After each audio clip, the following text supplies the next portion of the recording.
Hello everyone, welcome back to our channel. आज इस video में हम लोग पढ़ेंगे लॉ ऑफ डोमिनेंस, जो कि क्लास 12th बायोलॉजी में एक चैप्टर है, principles of inheritance and variation, उसी का एक पार्ट है। इसके पहले के जो टॉपिक्स है उसके वीडियोस मैंने ऑलरेडी अपलोड कर दिए, तो उसको आप प्लेलिस्ट में जाके चेक कर सकते हैं। अब इसके पहले वाले वीडियो में मैंने आपको बताया था मोनोहाइब्रिड क्रॉस, जिसको किसने परफॉर्म किया था? ग्रेगोर जॉन मेंडल, जो कि फादर है किसके?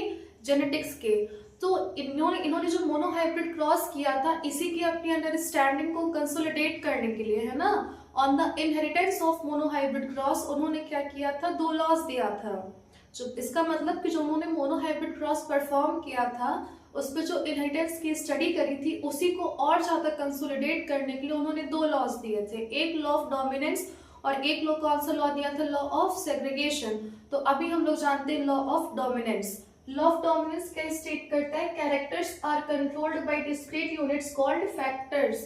मतलब जितने भी कैरेक्टर होते हैं, चाहे stem height, flower colour, hair colour, skin colour, ये सब क्या है? सब कैरेक्टर्स है। तो ये सारे कैरेक्टर्स किससे कंट्रोल होते हैं? बाय डिस्क्रीट यूनिट्स, मतलब एक यूनिट से।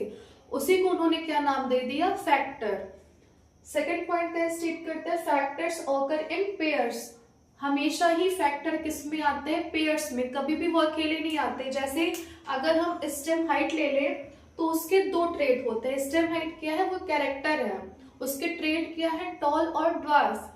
तो वही यहाँ पे मैंने लिखा capital T, capital T, capital T, small T, small T, small T.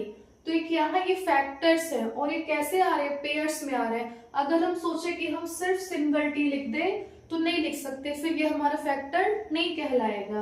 तो इसीलिए फैक्टर्स हमेशा किस में आते हैं? पेयर्स में आते हैं।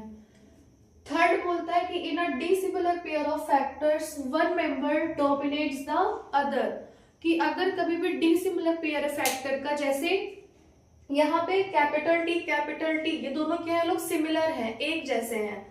यहाँ पे स्मॉल टी, ये दोनों क्या है? दोनों सेम है, एक जैसे हैं। लेकिन इस पेयर में कैपिटल टी और स्मॉल टी दोनों क्या है? दोनों अलग हैं। ये टॉल है और ये ड्वार्फ है। तो यही यहाँ पे बोला गया है कि जो डिसिमिलर पेयर होता है फैक्टर में, उसमें जो एक मेंबर होता है वो दूसरे मेंबर को डोमिनेट करता है। और डोमिनेट कौन करता है? डोमिनेंट।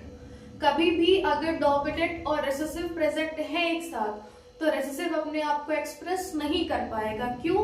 क्योंकि जो डोमिनेंट रहता है वो उसके ऊपर क्या कर लेता है? उसको कवर कर लेता है, उसको एक्सप्रेस नहीं करने देता है, और क्या करता है? डोमिनेट कर लेता है। इसी वजह से कभी भी अगर डिसिमिलर पेयर है तो सिर्फ एक मेंबर ही उसमें अपने आप को एक्सप्रेस करेगा, वह दूसरा वाला अपने आप को एक्सप्रेस नहीं कर पाएगा। तो ये तीनों किसके बारे में था? लॉ ऑफ डोमिनेंस के बारे में। उसके बाद यहाँ पे लिखा है लॉ ऑफ डोमिनेंस एक्सप्लेन्स, है ना। वो एक्सप्लेन क्या कर रहा है कि expression of only one of parental characters in F1 generation of monohybrid cross. मतलब जब ग्रेगोर जॉन मेंडल ने मोनोहाइब्रिड क्रॉस किया था, तो उन्होंने क्या किया था? दो पेरेंट्स लिए थे, है ना। दोनों पेरेंट्स के कैरेक्टर को क्या करवाया था? क्रॉस करवाया था। तब उन्होंने क्या देखा था कि जो एक पेरेंट का कैरेक्टर था, सिर्फ वही अपने आप को क्या कर रहा था? F1 जनरेशन में एक्सप्रेस कर पा रहा था। तो यही लॉ ऑफ डोमिनेंस स्टेट करता है कि जब कभी भी हम लोग मोनोहाइब्रिड क्रॉस करवाएंगे, तो F1 जनरेशन में क्या होगा कि सिर्फ एक पेरेंट का कैरेक्टर अपने आप को एक्सप्रेस करेगा, वाइल दूसरा वाला अपने आप को एक्सप्रेस नहीं कर पाएगा।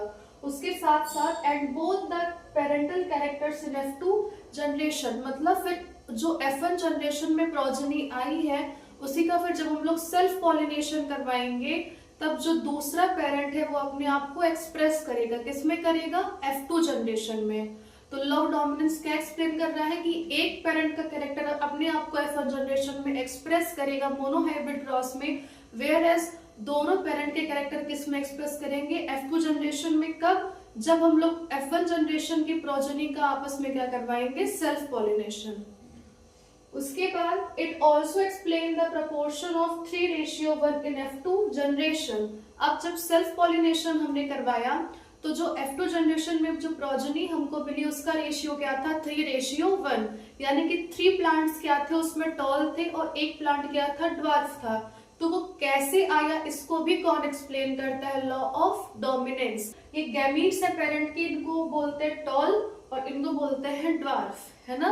अब जब इन दोनों का हमने क्रॉस करवाया तो F1 जनरेशन में जो प्लांट्स मिले वो सारे ही क्या थे, टॉल थे, एक भी प्लांट उसमें से ड्वार्फ नहीं था। तो उसी से बोला गया कि एक पेरेंट अपने आप को एक्सप्रेस कर रहा है और दूसरा नहीं कर रहा है।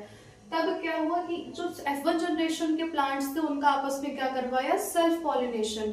तब क्या हुआ कि F2 जनरेशन में सारे प्लांट्स के, अब दोनों ही प्लांट के कैरेक्टर क्या कर गए, अपने आप को एक्सप्रेस कर गए।